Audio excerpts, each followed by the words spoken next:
Morning, ladies and gentlemen. This is BBC News. Today we have a lot of stories. I will be starting off with the story of the Vietnam War. Hello, this is Isaiah Navarro bringing you a current update of the Vietnam War. Firstly, a brief explanation to listeners unaware of this conflict. The Vietnam War started with the civil unrest in southeastern Asia.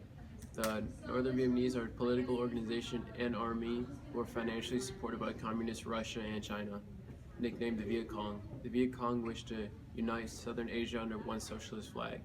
The governments of South Vietnam and the USA aimed to stop this goal.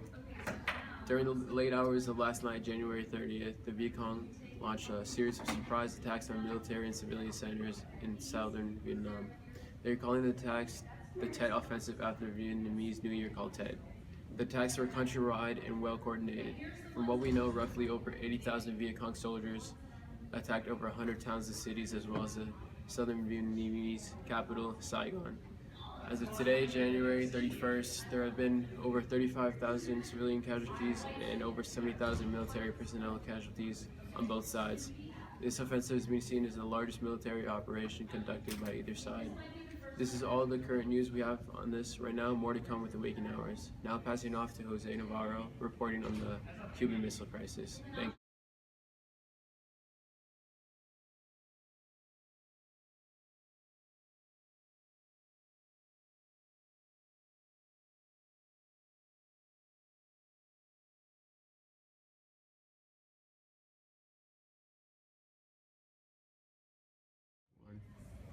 Thank you, Isaiah. Now on to the Cuban Missile Crisis. It's been 2 weeks since President John Kennedy publicly addressed the presence of the installment of nuclear-armed Soviet missiles on Cuban shores, which is only 90 miles off the coast of Florida. He made it clear in his speech that the U.S. was prepared to use military force if necessary to neutralize the threat. Several locals are worried about us being on the brink of another nuclear war, but Kennedy has said in his speech that he's decided to enact a naval blockade around Cuba to stop any more shipments of missiles from coming in.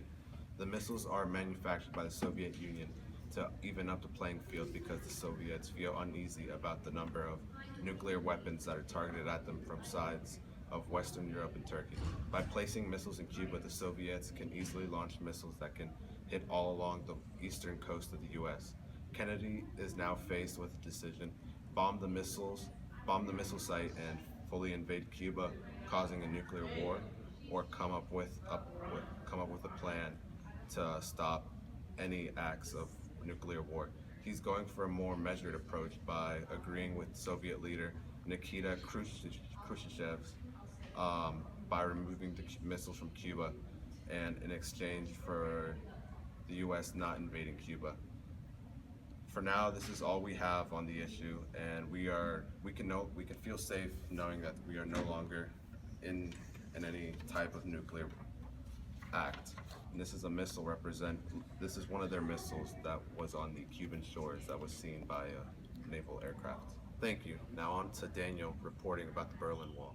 Hello, this is Daniel. I'm bringing you news about the Berlin Wall. After World War II, Germany was divided into two parts. The east part controlled by the Soviet Union, and the west part controlled by Americans, British, and French. The capital city, Berlin, is also split into two sections, the eastern part and the western part. The problem with this is that the city is completely surrounded by the Soviet-controlled part. What ended up happening is that the Germans living in the Soviet-controlled part would escape to the western part of Berlin because it was then easy to go to West Germany. The Soviet Union's solution to this problem was a wall. So on August 31st, 1961, they started building the wall, the Berlin Wall. Now passing it on to Dylan about the Zodiac. Thank you, Daniel. Today we have the scoop on the killer known as the Zodiac Killer. He now has 5 confirmed dead murders and has claimed up to 37 murders. These murders happened in a span of time between early 60s and late 60s.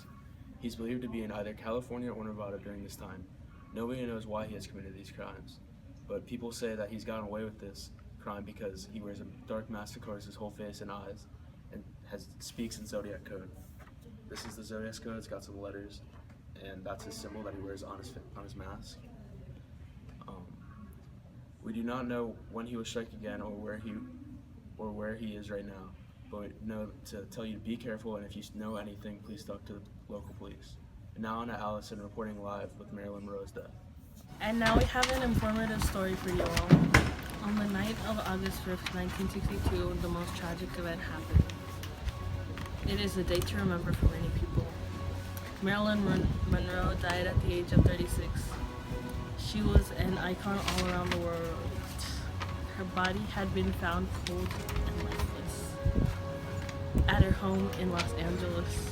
She was lying nude on her bed, face down with the telephone in one hand. Her death was caused by a drug overdose, the drug being called barbiturates. This drug acts as a central nervous system depressant. One of the theories that had been going around is that her former boyfriend, Bobby Kennedy, was behind her death for Miss Monroe, was threatening to spill his secrets. And now this is a picture of how the drug looked like. This is the bottle, brown, and these are the pills, how they look like. Thank you for tuning in today. That will complete our newscast today. More news for you tomorrow. Isaiah Navarro, BBC News, signing off.